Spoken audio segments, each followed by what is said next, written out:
কি হয়েছে প্রবাহিনী?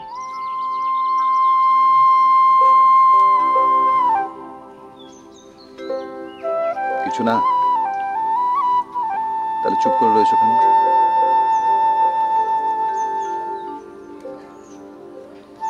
আজকাল তুমি বড্ড অন্যমনস্ক থাকো।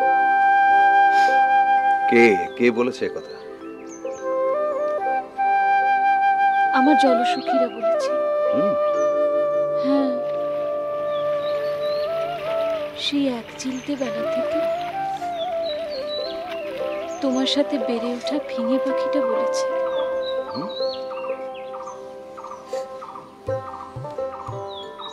তোমার এই বুকের উপর টুপটাপ করে ঝরে পড়া ঘৃতকুমারীর পাতারা আমার বুকের উপর দিয়ে ভেসে যেতে যেতে বলেছে। তারাও বলেছে? বলেছে বই কি, আরো শুনবে? কি? তারা বলেছে কুসুমকে তুমি ভালোবাসো। কি কি বলছো কি তুমি? হ্যাঁ গো, ওরা আমাকে বললে কুসুমকে তুমি ভালোবাসো। প্রবাহিনী, এ কথা ঠিক যে কুসুমের দুঃখে আমার দুঃখ হয়, কুসুমের সুখে আমি সুখ পাই। কিন্তু প্রথম সকালে ঘুম ভাঙা শরীরে তোমার ঢেউ লেগে যে হিল্লোল আমার ভেতরের পুরুষটাকে জাগিয়ে তোলে, তার তুমি কি নাম দেবে প্রবাহিনী?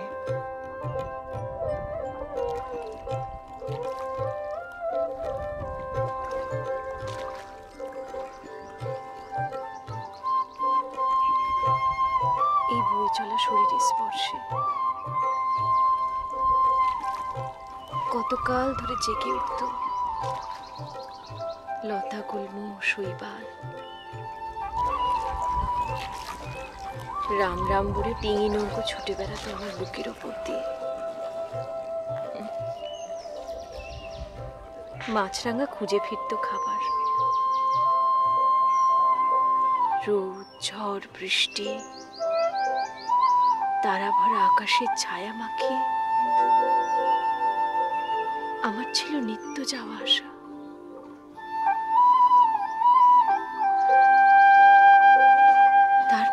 তারপর কি? তোমার স্পর্শ পেলাম, শিখলাম পুরুষ কাকে বলে,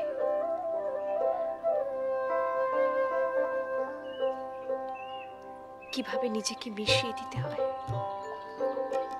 সেই পুরুষ সত্তায়।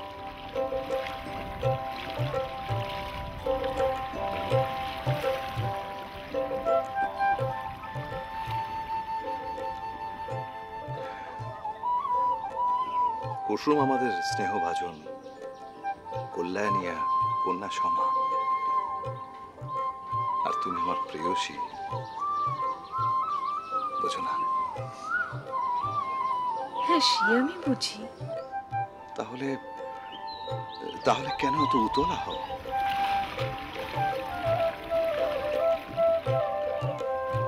ভয় হয়েছে। ভয়? আশ্চর্য।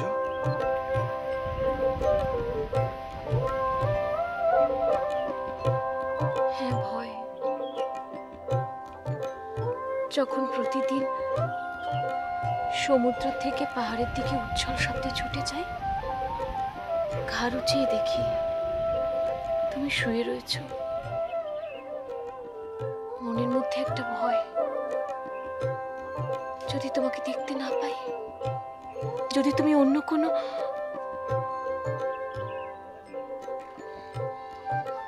আমার তো এমন কোনো বাঁধন নেই যে বাঁধনে তোমাকে বেঁধে রাখতে পারবো। ভালোবাসার যে বাঁধনে তুমি আমায় বেঁধেছ তা এত গভীর, এত নিবিড়, বুঝতে পারো না তুমি? আসা যাওয়ার পথের পাশে যখন তোমাকে দেখি, ভেতরে ভেতরে আমি বড় চঞ্চল হয়ে উঠি। কিসের এত চঞ্চলতা প্রবাহিনী?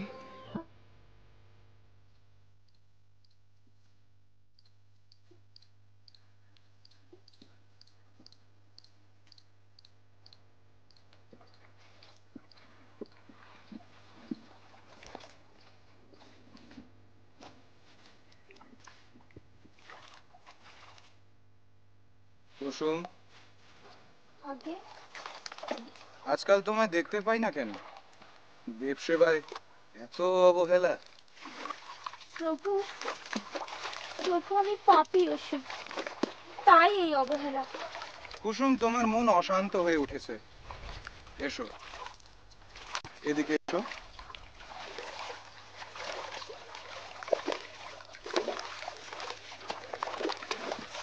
বসো এখানে।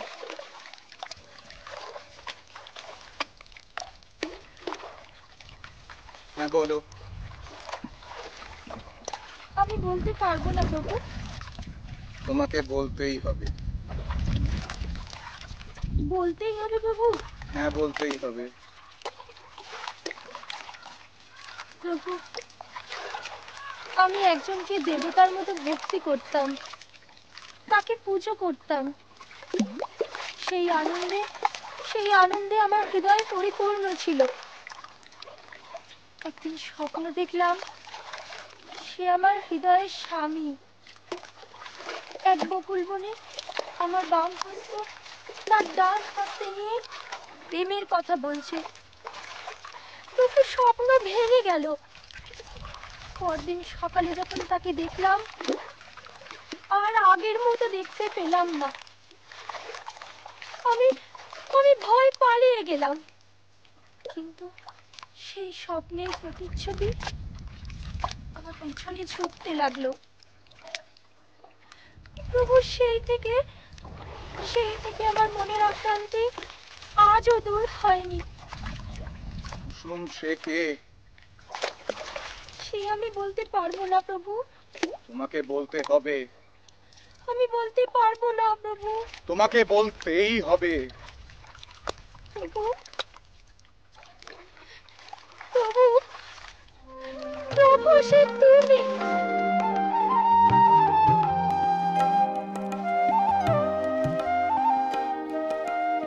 কুসুম, ওঠো।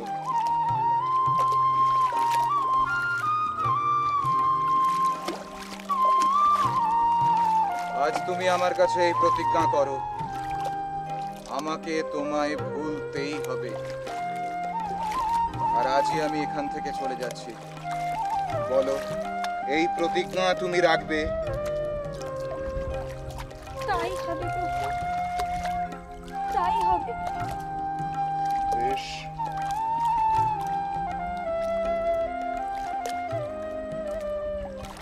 মঙ্গল হোক।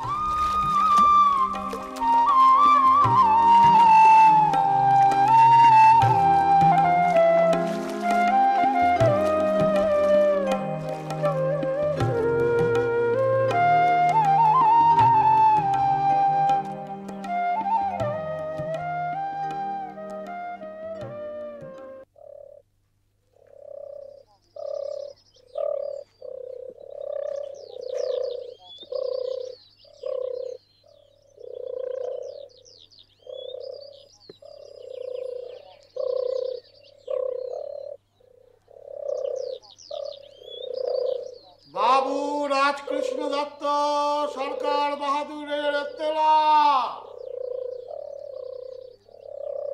বাবু রাজকৃষ্ণ দত্ত সরকার বাহাদুরের এত্তেলা।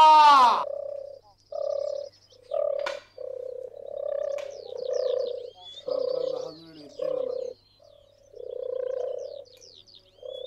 বলো। সরকার বাহাদুর আমার উপর নির্দেশ দিয়েছেন আপনার গোচরে আনতে। আপনি বাবু ওই বলো বলো, সংকোচ করো না, বলো। ওই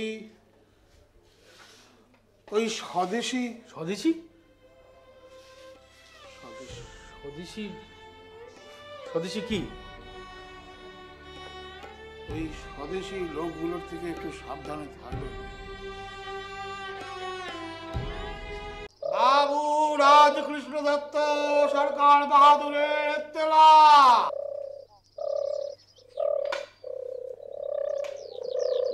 সরকার বাহাদুরের তেলা বাবু। বলো। সরকার বাহাদুর আমার উপর নির্দেশ দিয়েছেন আপনার গোচরে আনতে। আপনি বাবু ওই বলো বলো, সংকোচ করো না, বলো। ওই ওই স্বদেশি স্বদেশী স্বদেশি স্বদেশী স্বদেশী কি? ওই স্বদেশি লোকগুলোর থেকে একটু সাবধানে থাকবে।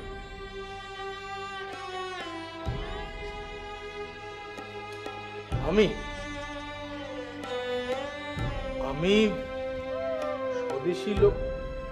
তোমার নাম কি হে? আগে আমার নাম ঈশ্বরচন্দ্র শর্মা। ঈশ্বরচন্দ্র শর্মা? তুমি কি বিহারি? না বাবু, আমরা তো এখানকারই মানুষ। ছিল বিহারে দেশ, ছিল মুজফ্ফরপুরে 7 পুরুষ আগে।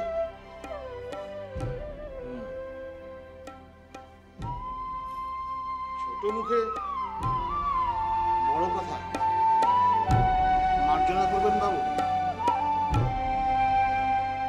সরকার বাহাদুর কড়া নজর রাখছে এই স্বদেশী বাবুদের উপর। সরকার বাহাদুরের কাছে খবর আছে। সরকার বাহাদুরের কাছে খবর আছে? কি খবর আছে? আপনি যদি সংকোচ না না, তুমি যা বলার নির্ভয় বড় ঈশ্বরচন্দ্র। কি ঈশ্বরচন্দ্রই তো? যা বলবার নির্ভয় বলো। বাবু, ওই দক্ষিণা বাবু আপনার বাড়ি আসে। হ্যাঁ বাবু, দক্ষিণা বাবু? হ্যাঁ হ্যাঁ, ওই দক্ষিণা বাবু আপনার বাড়িতে আসে। আচ্ছা, খুব অপরাধ। কিন্তু ঈশ্বর, আমি যদি বলি এ মিথ্যে কথা, এর কোনো প্রমাণ আছে সরকার বাহাদুরের কাছে? আপনি আমার মা বাবা, আপনি আমার মা বাবা। যারা আমাকে খেতে দেয় তারা আমার মা বাবা। পেট চলে হুজুর, পেট চলে। হুজুর, আমাদের ওপরও পুরোদের নির্দেশ আছে। আপনি লেখাপড়া জানেন, আমরা তো মুখ্য সূক্ষ্ম মানুষ। বাবু, কি লাভ? আচ্ছা আপনি বলেন, আমরা খেতে পাচ্ছি, আমরা ধরুন গিয়ে পড়তে পাচ্ছি, ছেলেমেয়েরা স্কুলে যাচ্ছে, ABCD-টা। ঈশ্বর, তুমি তো বড্ড বাজে কথা বলো হে। মাফ করবেন বাবু। জাগে, তোমার যা বলবার স্পষ্ট করে বলো, বলে চলে যাও। আমার আমার হাতে বিশেষ সময় নেই। বাবু, অবদান্ত বলি, সরকার বাহাদুর আপনার উপর নজর রাখছে বাবু।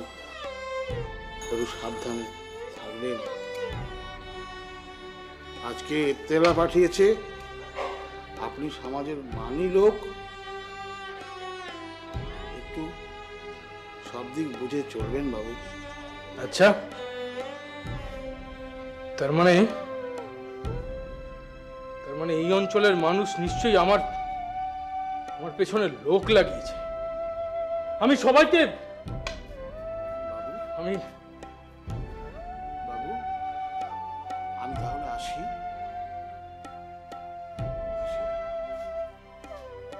আচ্ছা ঈশ্বর, বলছিলাম যে তুমি তো প্রশাসনিক কাজকর্মের মধ্যে আছো। আগে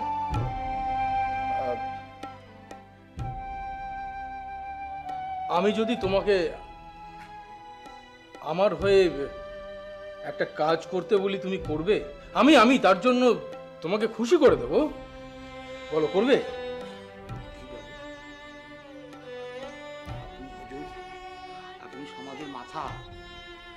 আপনি মান্যিগণ্যি লোক, আপনি যা বলবেন।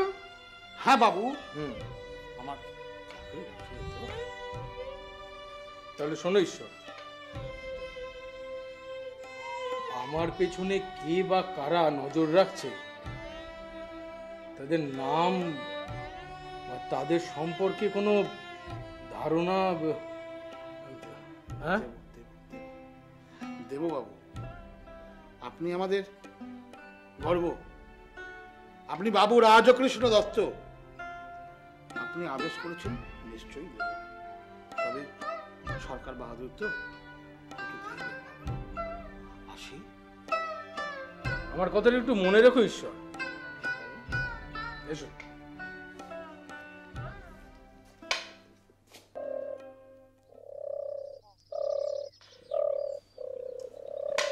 ওরে, কে কোথায় আছিস?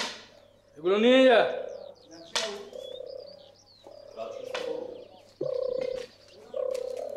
এ কি ঢোকে না বাবু?